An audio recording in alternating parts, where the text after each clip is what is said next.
प्रिय विद्यार्थियों, अॼु पाण BA पार्ट फर्स्ट जो किताब पाण करे रहिया आहियूं। अदबी गुलदस्तो उन में कविता आहे माण्हू मुंहिंजे मुल्क जा। इहा कविता श्री कृष्ण राही जिन कवि लिखी आहे। इन में कृष्ण राही जिन ॿुधाइनि था त कृष्ण सुंदरदास वछाणी माना राही इन जो जेको जनमु हा 1932 ईस्वीअ में थियो। ही पुख़्तो माना मज़बूत ऐं तमामु सुठो शाइर ऐं सुठो कहाणी नवीस आहे। लुड़क ऐं मुर्क हुन जे आखाणियुनि जो मजमू आहे ऐं कुमाच 1969 संदसि शहर जो मजमू आहे। कुमाच ते खेसि साहित्य अकादमी अवार्ड 1971 में मिली चुको आहे। हिन में कविअ ॿुधायो आहे त ॻोठाणा सुभाउ जा सबाजा ऐं तन जा तंदुरुस्त थींदा आहिनि।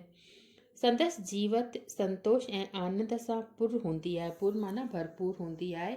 उन्हनि खे जीवन में का बि कमी महसूसु कान थींदी आहे। कविअ इन जो बयानु हिन रीति ॿुधायो आहे। हाणे कविता जे रूप में माण्हू मुंहिंजे मुल्क जा कविता जो रूप हिन रीति बयानु करे रहियो आहे। हू ॿुधाए थो त मुंहुं मलूक मुश्कन खिली कन खीकार। मुंहिंजे मुल्क जे माण्हुनि जा जेके आहिनि उहे उन्हनि जा मुंहं जेके आहिनि मलूक माने ख़ूबसूरत आहिनि, तमामु सुंदर ॾिसण में अची रहिया आहिनि। खिली कन खीकार हिक ॿिए सां जॾहिं हू मिलंदा आहिनि त खिली करे मुश्की करे मुलाक़ात कंदा आहिनि। संग ऐं सलूक जा सुहारा सरदार। संग ऐं सलूक हिक ॿिए सां संगत में रहंदा आहिनि। सलूक सां माना वहिंवारु जेको आहे उन्हनि जो तमामु सुठो हूंदो आहे।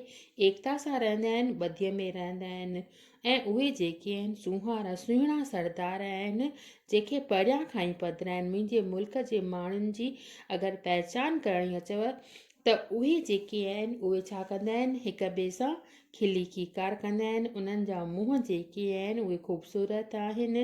उहे ॿधीअ में रहंदा आहिनि, एकता में रहंदा आहिनि। कॾहिं बि उन्हनि खे ॿिए जो जेको आहे बुरो चाहिण न वणंदो आहे। हमेशह जेके आहिनि पंहिंजो पाण में मस्तु रहंदा आहिनि। दरवेशी दीदार माण्हू मुंहिंजे उहे जेके आहिनि दरवेश महापुरुष जेके हूंदा आहिनि, तव्हांखे ख़बर हुजे त उहे पंहिंजे मव में पंहिंजे ई मस्तीअ में पंहिंजे ई वजूद में पंहिंजे ई हस्तीअ में मस्तु रहंदा आहिनि। अहिड़ीअ तरह उन्हनि दरवेशनि वांगुरु मुंहिंजे मुल्क जा माण्हू बि जेके आहिनि उहे अहिड़ा आहिनि, सिधा सवाटा। उन्हनि जे अंदरि हिकु ॿाहिरि ॿी ॻाल्हि कान्हे का। हमेशह पंहिंजे मस्तीअ में मस्तु रहंदा आहिनि। उन्हनि जा मुंहं जेके आहिनि उहे तमामु छा आहिनि, मलूक आहिनि, सुंदर आहिनि। उन्हनि जी इहा पहचान आहे। नेक्स्ट ॿुधाए थो त मर्द मेहनती थियनि उदम जा अगरा। उहे मर्द जेके आहिनि उहे मेहनती आहिनि। उदम माना स्ट्रगल। ज़िंदगीअ में उहो तमामु घणो संघर्ष करणु चाहींदा आहिनि।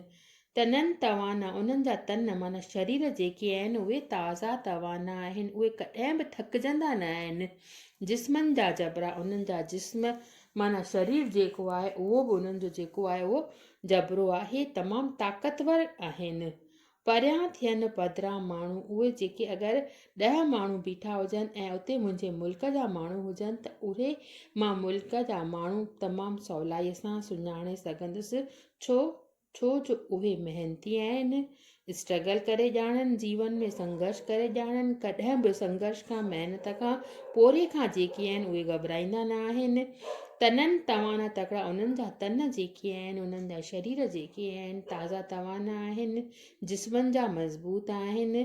परियां ई पधिरा आहिनि माना उन्हनि जी परियां ई असांजी जेका सुञाणप करणी हुजे त उहे उन्हनि जी हिक मिंट में असां सुञाणप करे सघंदा आहियूं। अॻिते ॿुधाए थो त किलह कनि न कॾहिं काणियारा न कंहिंजा। किलह कनि कॾहिं बि कंहिंजी बदी कंहिंजी बुरी भावना सां न ॾिसंदा आहिनि। कंहिंखे बि बुरी भावना सां न ॾिसंदा आहिनि। काणियारा न कंहिंजा, कंहिंजी बि काण न कढंदा आहिनि। मतिलबु कंहिंजो बि बुरो न चाहींदा आहिनि। हमेशह ई पंहिंजे पाण में मस्तु रहण वारा आहिनि। हेठां हलीम संगीत जा सहजा। उहे हेठां ई हलणु चाहींदा आहिनि। संगत जा सहजा उहे सुठी संगत रहंदा आहिनि। कुसंग में कॾहिं बि न फासंदा आहिनि। हिक ॿिए सां तमामु सुठो वहिंवारु कंदा आहिनि, हेठां ई मतिलबु नम्रता सां निवड़त सां हिक ॿिए जे अॻियां पेश ईंदा आहिनि, सुठी संगत सुठे वहिंवार में रहंदा आहिनि। परावनि खे कनि पंहिंजा, परावनि खे केॾो न सुठो बयानु आहे। अगरि उन्हनि जे अॻियां को ॿिए मुल्क जो माण्हू, ॿिए देश जो माण्हू या को पराओ माण्हू अची वेंदो आहे त उन्हनि खे बि उहो पंहिंजो बणाईंदा आहिनि। उहा उन्हनि खे उहा कला, उहा बख़्शीश मिलियल आहे। त छा आहे, परावनि खे कनि पंहिंजा, मुंहिंजा माण्हू जेके आहिनि परावनि खे बि दुश्मन खे बि सॼण करण वारा आहिनि। अहिड़ो आहे उन्हनि जो नेचर।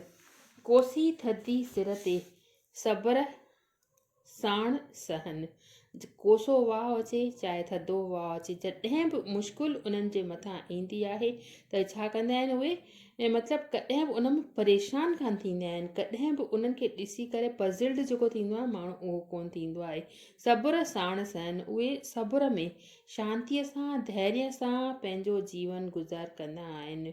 औखी ऐंज न बाइनि, उन्हनि खे जेके मुश्किलातूं आहिनि उन्हनि खे आराम सां सही वेंदा आहिनि। ऐंज न बाइनि मतिलबु उन्हनि जी अगरि ज़िंदगीअ में का मुश्किलात अचे थी, का ॾुखी ॻाल्हि अचे थी, का बीमारी सीमारी अचे थी त उनखे ऐंज न पाइनि। ऐंज न माना तमामु सिर ते भार कान मञींदा आहिनि, ॾुखनि खां न डरनि। उहे दुख ऐं सुख में जेके आहिनि उहे हिकु जहिड़ा थी रहंदा आहिनि। उहे दुखनि खां न डरनि, न डरनि माना उहे दुखनि खां न ॾिजंदा आहिनि। छो जो हीअ ज़िंदगी आहे, इन ज़िंदगीअ में छा आहे न, या सुख हूंदो या दुख हूंदो। अगरि सुख हूंदो आहे त कवि चए थो त उन में तव्हां घणा सुखी न थियो, ऐं अगरि दुख आहे त उन में असांखे दुखी न थियणो आहे। सुख दुख में, इहो गीता में श्री कृष्ण भॻवानु बि अर्जुन खे ईअं ई चयो आहे त पंहिंजो कर्म में विश्वास रखो, स्ट्रगल कयो, संघर्ष कयो ज़िंदगीअ में, ऐं ॾुखनि खां न डरो। सुख में दुख में ज़िंदगीअ जा ॿ पहलू आहिनि। हर कंहिं ॻाल्हि जीअं सिके जा ॿ पहलू आहिनि, या अखर या ॿूरी, या सुख या दुख, या ख़ुशी या ग़म। त ख़ुशी अचे थी त ख़ुशि न थियणो आहे, ग़म अचे थो भले उन स्थितीअ जो असांखे मनोरंजन करिणो आहे। ऐं अगरि दुख अचे थो त उनखे मुंहुं ॾेई मुक़ाबिलो करिणो आहे, हाय हाय न करणी आहे। इहो चवण जो हिन में मतिलबु आहे। त कोसी थधी सिर ते सब्र, जॾहिं बि कोसी वाह अचे थो, थधो वाह अचे थो त उहो सब्र सां चवंदा आहिनि। उन्हनि जो स्वभाव जेको आहे धैर्यवान आहे। औखी ऐंज न बाइनि, ॾुखे समय खे हू बार करे न सम्झंदा आहिनि, ॾुखनि खां न डिॼंदा आहिनि।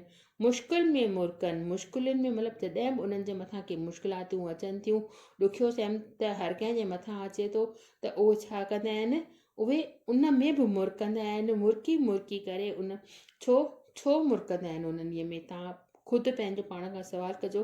अगरि का असांजे मथां का बुरी ॻाल्हि अचे थी, का मुश्किल ॻाल्हि अचे थी, त असां उनखे बार करे सम्झंदासीं त उहो बार जे करे छा आहे, असांजो ब्लड प्रेशर वधी वेंदो ऐं असां उन में छा थींदासीं, उन में ॻाल्हि में ॻरी वेंदासीं। ऐं उन मुश्किल स्थिति जो जेको आहे उहो असां मुंहुं ॾेई मुक़ाबिलो न करे सघंदासीं। त चए थो कवि त जॾहिं तव्हांजे ज़िंदगीअ में का मुश्किल ॻाल्हि अचे थी, को ॾुखियो टाइम अचे थो, त उनखे मुंहुं ॾेई मुक़ाबिलो करिणो आहे, न की हथ ॿधे वेही रहणो आहे, हाय हाय करणी आहे।